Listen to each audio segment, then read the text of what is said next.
హరీష్ రావు గారు, మీరు మాట్లాడుతూ వికారాబాద్ ప్రజలు చూస్తున్నారు అన్నారు. వికారాబాద్ ప్రజలు కాదు, రాష్ట్ర ప్రజలు, దేశ ప్రజలు, ప్రపంచ ప్రజలంతా చూస్తున్నారు. ఒక్క వికారాబాదే కాదు. దయచేసి ప్లీజ్ సార్, ఇప్పుడు ఒక విషయం, అవును, ఈ సభ జరుగుతున్న తీరును రాష్ట్ర ప్రజలు, సిద్దిపేట ప్రజలు, వికారాబాద్ ప్రజలు, దేశ ప్రజలు అందరూ చూస్తున్నారు. సభలో జరుగుతున్న తీరును ప్రజలు గమనిస్తున్నారు. రైట్. అధ్యక్ష, గౌరవ డిప్యూటీ స్పీకర్ గారు, గతంలో సభ ఎట్లా జరిగింది, ఇప్పుడు ఎట్లా జరిగింది అని ఒక్క నిమిషం. I'm quoting rules book. Deputy CM, అదే సారీ, సీఎం అవుతారేమో ఫ్యూచర్లో, మంచిదే కదా. We want him to become a CM. అయితే అధ్యక్ష గారు, మీరు మాట్లాడుతూ డిప్యూటీ స్పీకర్ అన్నారు. డిప్యూటీ స్పీకర్ కాదు, డిప్యూటీ సీఎం అని. ఓకే, గౌరవ డిప్యూటీ సీఎం గారు, ఇంతకుముందు వారు డిప్యూటీ స్పీకర్ గా పనిచేసినారు. మాకు పాత మిత్రబంధం ఉంది వారికి నాకు. అయితే అధ్యక్ష గౌరవ డిప్యూటీ స్పీకర్ గారు, డిప్యూటీ సీఎం గారు గతంలో ఇప్పుడు ఉన్న రూల్స్ గురించి మాట్లాడారు. I'm quoting rules book sir, assembly rules book, page number 86, paragraph number 232(2), public accounts committee గురించి.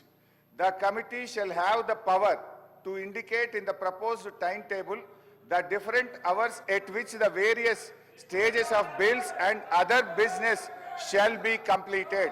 అంటే BAC కమిటీకి పవర్ ఉంది. షెల్ అక్కడ ఏమన్నది, షెల్ హ్యావ్ ద పవర్ అని స్పష్టంగా చెప్పిండ్రు. BACలో ఏ బిల్లులు పెట్టాలి, ఎప్పుడు పెట్టాలని చర్చించిన తర్వాతనే పెట్టాలని రూల్స్ బుక్ చెప్తుంది. నిన్న నేను రూమ్లో కూడా మీ ముందు చెప్పింది కూడా నేను, సార్ బిల్లులు మాకు BACలో చర్చించకుండానే 2 బిల్లులు సభలో ప్రవేశపెట్టారు, ఇది తప్పు అని నేను రూల్స్ బుక్ ఆధారంగా మాట్లాడినా. నేను రూల్ మాట్లాడినా కానీ బట్టి గారేమో లేని ఆవేశం తెచ్చుకొని కాంగ్రెస్ పార్టీ చేసిన అప్పులు బయటపడుతున్నాయని చెప్పి సభను తప్పుదో పట్టించడానికి వారు ఉపన్యాసం చేశారు. నేను ఉపన్యాసంలోకి పోను, నేను అప్పుల గురించే మాట్లాడతాను.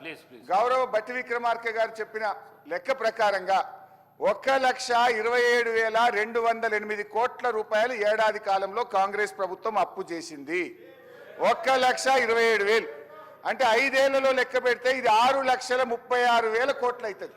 10 ఏళ్ల బీఆర్ఎస్ పాలనలో 4,17,000 అయితే మీరు 5 ఏళ్లలోనే ఈరోజు 6,36,000 చేయబోతున్నారు. తర్వాత ఇంకొక విషయం నేను మీకు ద్వారా క్లారిఫై చేయాలనుకుంటున్నా. గౌరవనీయులు బట్టి విక్రమార్క గారు, మేము ప్రివిలేజ్ మోషన్ దేని మీద ఇచ్చామో మీరు క్లారిఫై చేయాలి.